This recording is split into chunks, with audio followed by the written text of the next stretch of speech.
Hello to all my Tarangni viewers and subscribers. And once again, I am here back in front of you all.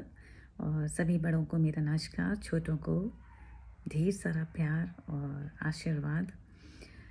आज मैं अपने सभी viewers और subscribers का शुक्रिया अदा करती हूँ जिन्होंने मेरे तरंगिनी चैनल के प्रमोशन में मेरी बहुत ही ज़्यादा मदद की और इस जर्नी में मेरा बहुत ही साथ दिया है। इस बीच मैंने उनके व्यूज़ आपके समक्ष रखे हैं, मेरे सब्सक्राइबर्स के और व्यूअर्स के जो मेरे चैनल से प्रभावित हैं और उन्हें अच्छा लगता है मेरे गाने सुनना।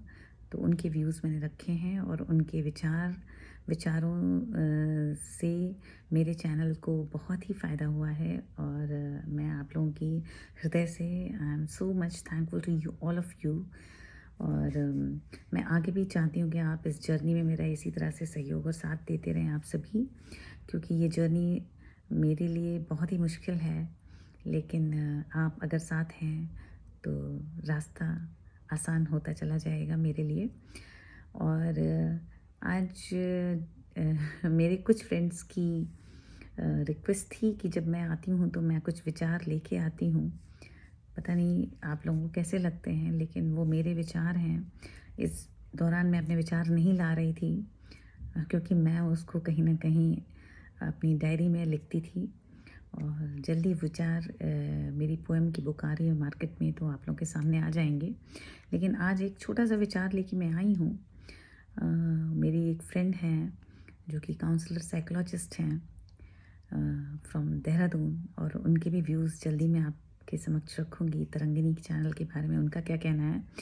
तो उनका कहना है याचना जी का कि इला आप अपने व्यूज़ रखते हैं तो मुझे बहुत अच्छा लगता है। तो याचना, दिस इज़ फॉर यू। आज मैं लेके आ रही हूँ अपने विचार आपके समक्ष।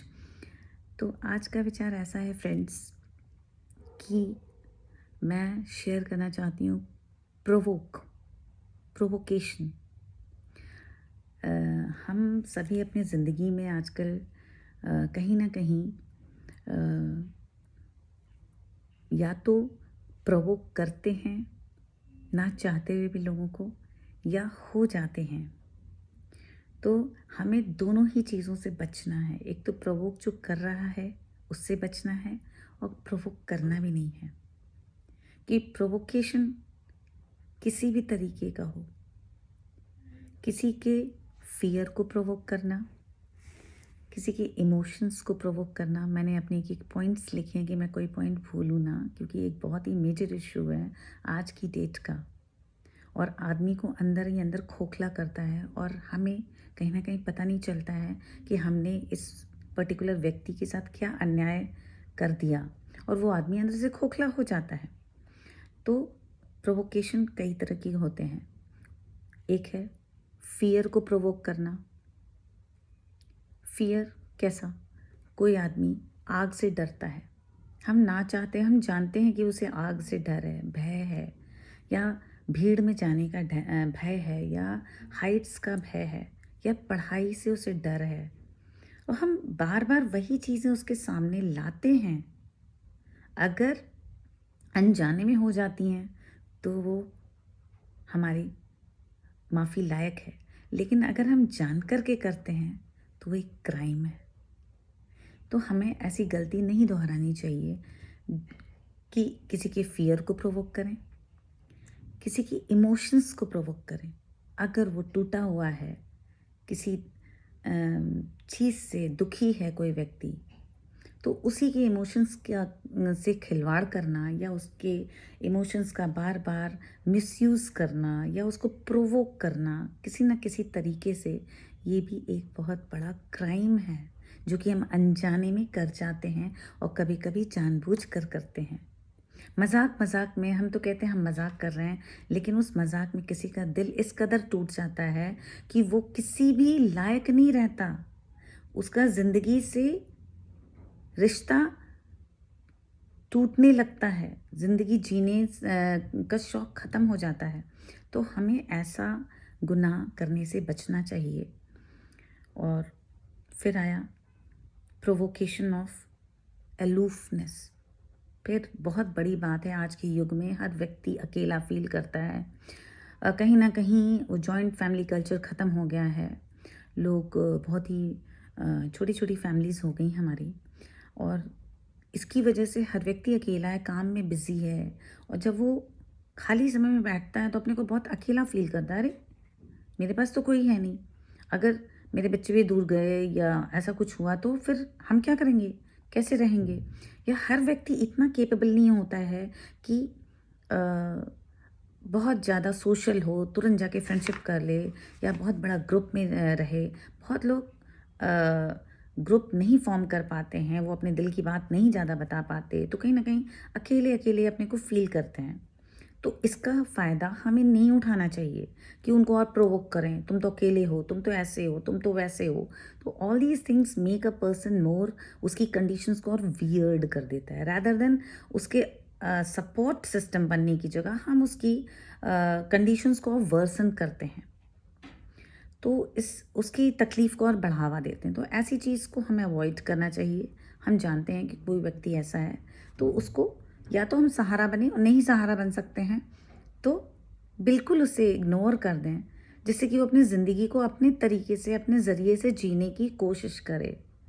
तो ये तरीका एक सही है कि नहीं, अगर हम सहारा बन सकते तो उसको बेसहारा ना कर दें बिल्कुल से। तो we should avoid such type of things. Weakness, किसी की वीकनेस को प्रोवोक करना,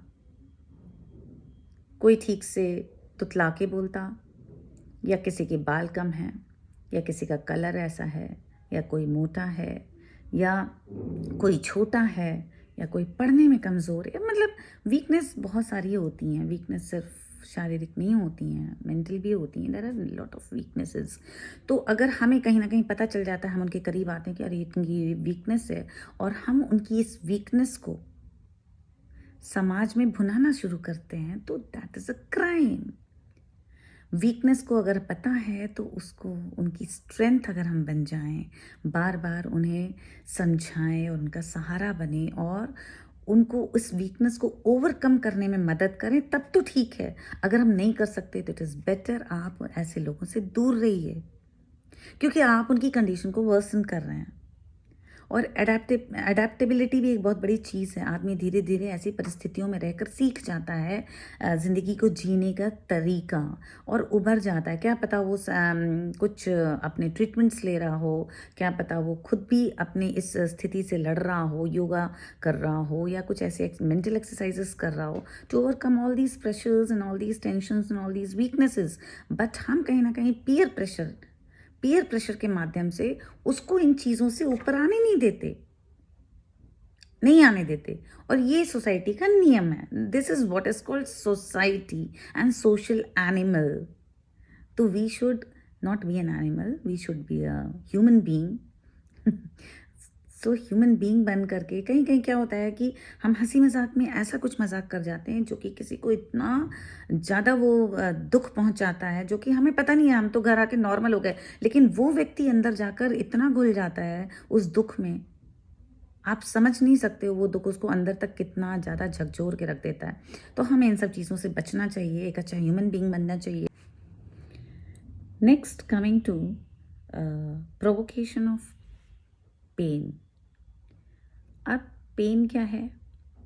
पेन भी यहाँ पर बहुत सारे दुख दर्द हैं संसार में जुड़े हैं हमारे। किसी ने रिसेंटली अपना कोई बहुत ही करीबी खोया है, या किसी का के लाइफ में ऐसा कुछ हुआ कि उसके संगी साथी के साथ कुछ प्रॉब्लम हो गई। लेकिन हम क्या करते हैं सोसाइटी में, कई बार ऐसा होता है कि हम जाते तो हैं उनका दुख में सहयोगी बनने, लेकिन उनके दुख को बढ़ा के आ जाते हैं। कुछ ना कुछ ऐसी बातें कह देते हैं, अरे ज़रूर कुछ ऐसा हो गया होगा तब उन्होंने ऐसा कर लिया, अरे कुछ ऐसा हो गया होगा तभी तो ऐसा कोई कुछ करेगा।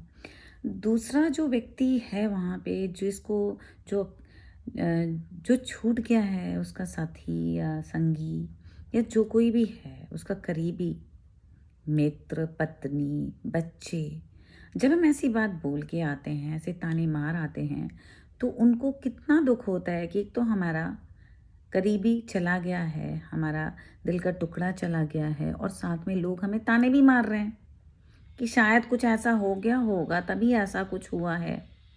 तो जब हम when we are not in others shoes, we should not try to keep our views. जब हम उनके जूते में खुद पैर रखेंगे तब हम जानेंगे उनकी तकलीफ़ें। जब हमने पैर अ, अपने उनके जूते में डाले नहीं हैं तो उनकी तकलीफ़ों से तो हम वाकिफ़ नहीं हैं। फिर हम ऐसी बातें क्यों कर जाते हैं? तो friends, I suggest everyone and this is my suggestion to my myself too हम इन सब चीज़ों से बचें और एक बेटर ह्यूमन बीइंग बनने की कोशिश करें, क्योंकि वैसे भी सोसाइटी हमारी बहुत ही अजीब सी हो गई है। बहुत ही सोसाइटी में स्वार्थपरता बढ़ती जा रही है। लोग सिर्फ अपना अपना अपनों के लिए जीते हैं। एक दिन अगर हम दूसरों के लिए जी के देखें, देखिए कितनी खुशी मिलती है हमें। अगर हम दूसरों को खुशी दे के देखें तो बहुत ही मन को शांति मिलती है, बहुत अच्छी नींद आती है उस दिन हमें। तो ये मैं जस्ट अपने पॉइंट्स रखना चाहती थी आप लोगों के समक्ष कि हम एक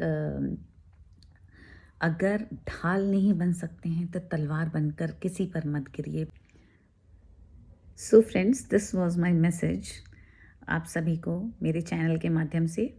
और मैं बस इतना कहना चाहूँगी कि leave the board blank rather than scribbling negativities on it। बाकी आप सब समझदार हैं और आप उम्मीद करती हूँ कि आप सभी मेरे चैनल के साथ और मेरे गीतों के साथ यूं ही जुड़े रहेंगे और अपने प्यारे प्यारे सॉन्ग रिक्वेस्ट भेजते रहेंगे। मुझे बहुत अच्छा लगता है आप सभी के लिए गाना। तो आपके गीत मुझे और स्ट्रेंथ देते हैं, मोटिवेट करते हैं और सही बात है, मुझे बहुत अच्छी प्रैक्टिस देते हैं। तरह तरह के गीत मैं गाती हूँ, old numbers and new numbers. I am so thankful to all of you. तो इसी के साथ मैं विदा लेती हूँ और जल्दी ही मिलती हूँ एक खूबसूरत से गीत के साथ। और या अपने व्यूज़ मैं समय समय पे लाऊंगी जैसा कि मेरे फ्रेंड्स चाहते हैं। Thank you so much. Bye, नमस्कार।